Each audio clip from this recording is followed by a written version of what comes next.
Hi, I'm Riley Cooper, head of production for Sony Pictures Virtual Reality. It may look like I'm on an average New York street corner, but I'm actually on the set of an upcoming Ghostbusters film, and I'm here with some friends. What inspired the story of Rise of the Ghost Lord? The opportunity to make the best Ghostbusters roleplay experience. The immersion, being able to hold the iconic equipment, place players in the HQ and get up and close and personal with ghosts, mixed with multiplayer. It's always about a team. New story, new location, new equipment, new cast, VR. Pretty close to ultimate Ghostbusters game experience. Let's talk a little bit about the story.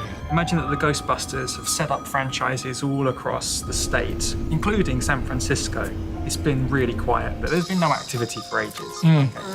That leads into where the game begins. Spark of PKE energy that's just picked up on a radar. They just need someone to go in and check it out.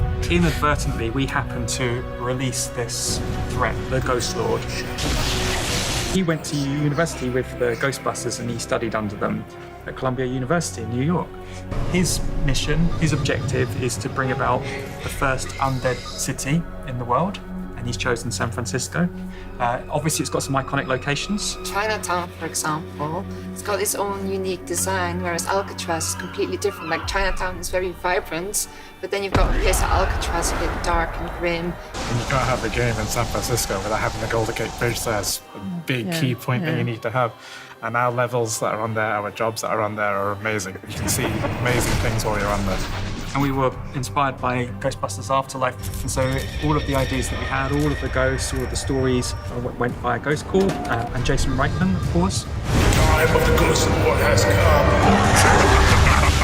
I think one of the challenges is with the HQ. It's so iconic in Ghostbusters. The cable car system, big part of our HQ. Brand new equipment in there that hasn't been touched for years. Even the Actor 1 isn't there.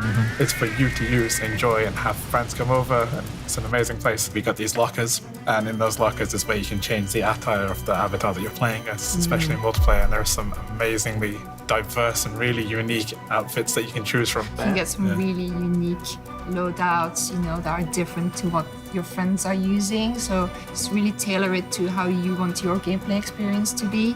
You also have the shooting gun outside, right? Where you can test all that out. There's a selection of missions. The range of job types that we've developed for this game with multiplayer in mind. Combat, investigation, or exploration. You have a choice of which ones you want to take on. You can't do everything at the same time, so which one are you going to pick? The ghosts. Made hundreds of concepts. So like we mentioned before, at the mini clubs, once you use what those are on you, you can't use your equipment. We have one called a puffer, which is a ghost that when it comes up and it gets very angry, it gets too close to you, it'll explode. I think my favorite ghost is probably the Penny, because it is like that clown-based ghost. Very, very scary, very creepy. He is also like a healer.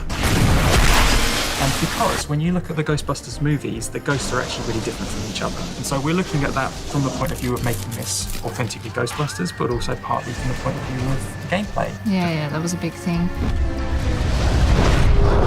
Now we're joined by Deepa so that we can go deeper on the PlayStation VR 2 features, of which Deepa has been a producer. Why don't we start with eye tracking? It can add so much more to the game.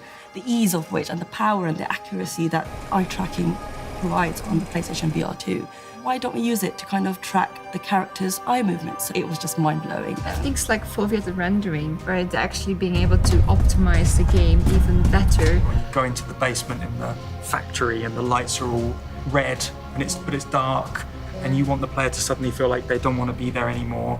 Next level of immersion in VR. It's an experience. It feels like you're in the movie. Gosh, the haptics, there's so many degrees of feeling in them. We use the adaptive triggers. Suddenly it feels like that resistance, as if you're really holding it. All of the equipment, they all feel more real. What about if a ghost flies through me? Will I be able to feel that? Oh yeah, you'll get a head rumble. That feels like a game changer, a really big step forward in terms of immersion. Oh wow, oh wow.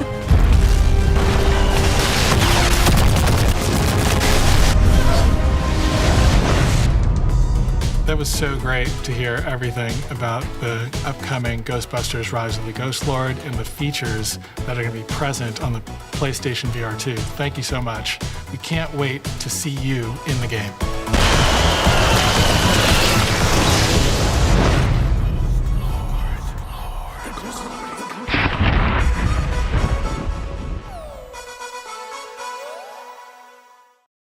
PlayStation